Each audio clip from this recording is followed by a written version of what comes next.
In this video, we will discuss few questions of exercise 13.1, which is based on concept of direct proportion.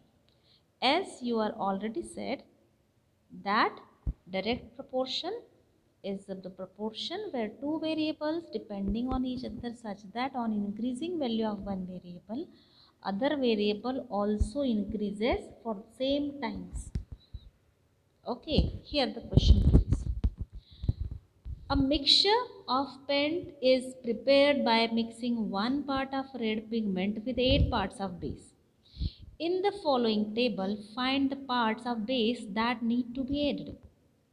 अब देखिए भाई, base का part 8 है, उसमें red colour डाला है, रेड पिगमेंट डाला है 1 part. If I am increasing the red pigment 4 times, 1 से 4 कर दिया तो बढ़ा दिया ना, कलर तो डार्क रेड हो जाएगा.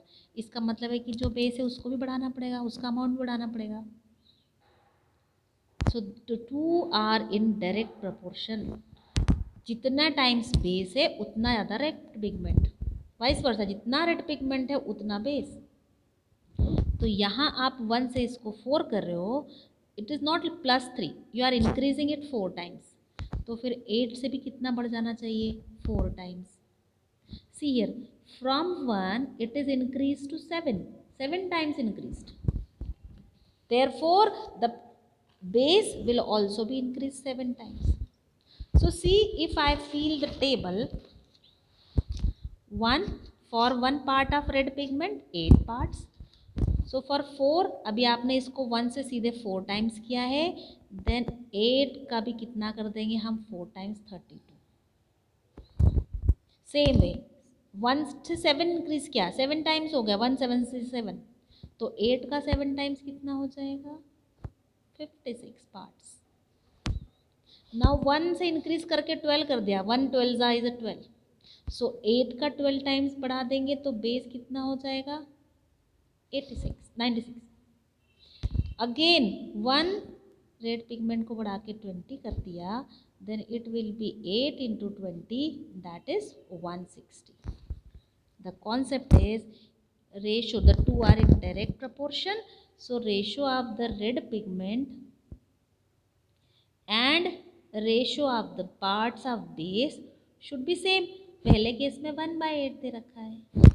अब आप चेक करो, जब हर बार आपने इतने टाइम से इसको बढ़ा दिया है, इस second case is also giving ratio 4:32, आ रहा है same 1/8. Okay, let us go to question 3. See, question says, in question 2 above, if one part of red pigment requires 75 ml of base. अब इसने वो नहीं बोला parts of base, पहले 8 दिया था ना, अब यहाँ बोल रहा है one part requires 75. How much red pigment should we mix with 1800 ml of base? See, 2 times you are given base, 1 time the 1 part of red pigment is given, and second time you are asked what part of red pigment is required. We understand कि जितना part red pigment का बढ़ेगा उतना ही base का बढ़ेगा, जितना base का बढ़ेगा उतना ही रेड पिगमेंट का उतने टाइम्स बढ़ जाएगा. So it is in direct proportion. अगर नहीं बढ़ाया, इसको नहीं बढ़ाया, इसको बढ़ा दिया तो रेड कलर हो जाएगा. उल्टा, इसको नहीं बढ़ाया, इसको बढ़ा दिया तो फिर बहुत लाइट कलर हो जाएगा. हमको कांस्टेंट रेड कलर चाहिए, इसलिए जितने टाइम्स एक की क्वांटिटी बढ़ाएंगे उतने टाइम्स दूसरे की बढ़ाएंगे. So the two are in direct proportion. So for solving question 3 we will use concept of direct proportion. See, I have return these values in a form of table.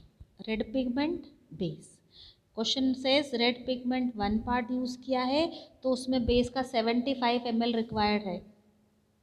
फिर पूछा है how much red pigment should we mix, how much नहीं पता तो मैंने इसको x लिख लिया, विद 1800 ml ऑफ बेस, तो ये 1800 ml हो गया. Okay, now this is x, this is y, again other value of x, other value of y. Concept is x upon y should be constant, what ever is the corresponding values of x and y. इधर अभी x ये है, उसके corresponding y 75. Next time में x is x and y is 1800.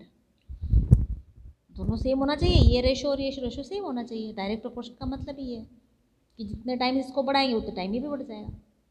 So now you can calculate x, इसको आप transpose कर दीजिए और डिवाइड कर दीजिए.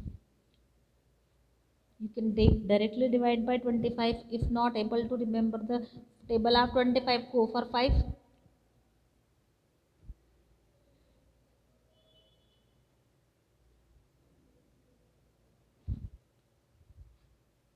So this is 24. It means for 1800 ml we need 24 parts of base. Okay. Now see question number 4 of 13.1 exercise. A machine in soft drink factory fills 840 bottles in 6 hours. 6 hours time, bottles fill 840. How many bottles will it fill in 5 hours? अब machine है तो fix rate से काम कर रही है, बदलना नहीं उसने स्पीड को अपनी. इसका मतलब 6 आवर्स से टाइम जब आपने 5 आवर्स कर दिया, कम कर दिया, तो बॉटल्स भी कम हो जाएगी.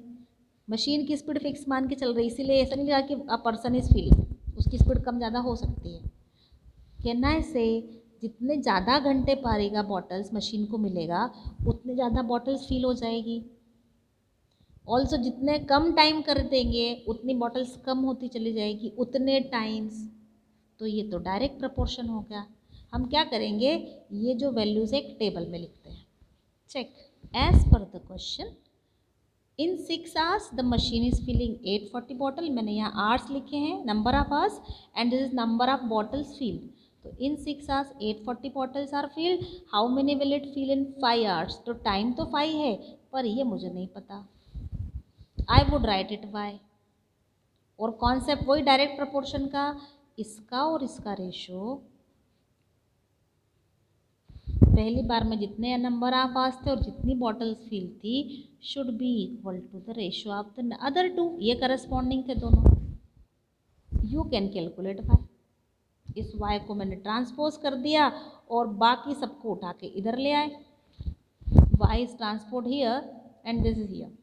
सो 840 upon 6. You can multiply, divide and find the answer.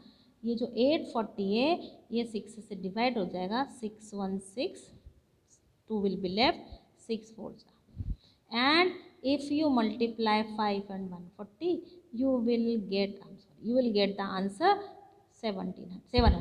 14 5s are 70. So 700 bottles will be filled. कब? इन 5 आवर्स, क्योंकि हमको 5 आवर्स के लिए पूछा है. Check question number 5. A photograph of a bacteria enlarged 50,000 times. एक फोटोग्राफ है बैक्टीरिया की, उसको बड़ा करके देख रहे हैं. कितने टाइम्स? 50,000. एनलार्ज मतलब मैग्नीफाई किया, बड़ा करके देखा. Attains a length of 5 centimetre. Attains, उसको इतनी लेंथ मिलती कब? 50,000 टाइम्स उसको बड़ा कर लिया, तब जाके उसको 5 सेंटीमीटर की लेंथ मिली, as shown in diagram. What is the actual length? अब इमेजिन करो 50,000 टाइम्स बढ़ाया तो इतनी मिले. बड़ा जब उसका मैग्नीफाई करेंगे, एनलार्ज करेंगे तो साइज़ बढ़ जाएगा ना एक्चुअल से. एनलार्ज करते ही इसलिए. फिर क्या पूछा? If the photograph is enlarge 20,000 times only, what would be the enlarge length? पहले क्या पूछा? Actual length. एक्चुअल लेंथ मतलब जब हमने मैग्नीफिकेशन नहीं किया. मैग्नीफिकेशन नहीं किया मतलब मैग्नीफिकेशन इज इक्वल टू 1, जो उसकी ओरिजिनल है वही का वही रहने दिया. अभी हम इसको टेबल में लिखेंगे. See I have put the values in the table. ये क्या लिखा है मैंने? एनलार्जमेंट ऑफ द पिक्चर, कितने टाइम्स किया है आपने, कितना बढ़ाया इसको, and length of the bacteria. Question says 50,000 times अगर हमने इसको एनलार्ज किया है तो उसका साइज होता है 5 सेंटीमीटर. फिर उसने पूछा है what is the actual size, actual length. Actual length नहीं पता, पर एक्चुअल का मतलब है कि मैग्नीफिकेशन किया ही नहीं, that is 1. Know many times, जितना है वही ओरिजिनल रखा. फिर क्या पूछ रहा है? If it is enlarge 20,000 time then what will be the length? तो मुझे ये दो चीज़ें निकालनी है, 1 by 1 निकालेंगे. These 2 things are given.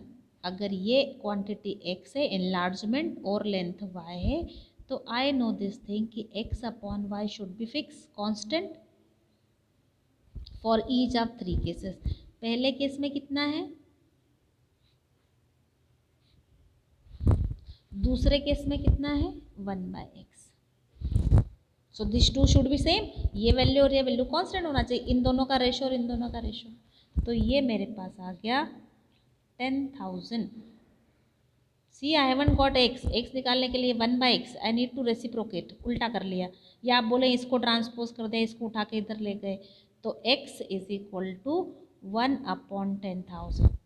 हमने एक्सपोनेंट एंड पावर वाला लेसन पढ़ा है, आप इसको ऐसा लिख सकते हो ना, लिख सकते हो 1 2 3 4। 10,000 का मतलब है 10 इंटू 10 इंटू 10 इंटू 10। और जब इसका रेसिप्रोकल जब इसको ऊपर लेके गए तो कितना हो गया, power -4। Yes, well here is your answer. आपको ऐसा नहीं शो करना है, आप डेसिमल में दिखा देना। कितने जीरो है 1 के पीछे, 1 2 3 4। So if I am writing it in decimal it will B 1 2 3 and 4। ठीक है, यहाँ तक हमने यूज़ किया हमारे डायरेक्ट प्रपोर्शन का। बाकी तो आपको जैसे रिप्रेजेंटेशन डेसिमल में करना है या पावर में करना है। This is case 1, this is the actual size of the bacteria, length of the bacteria.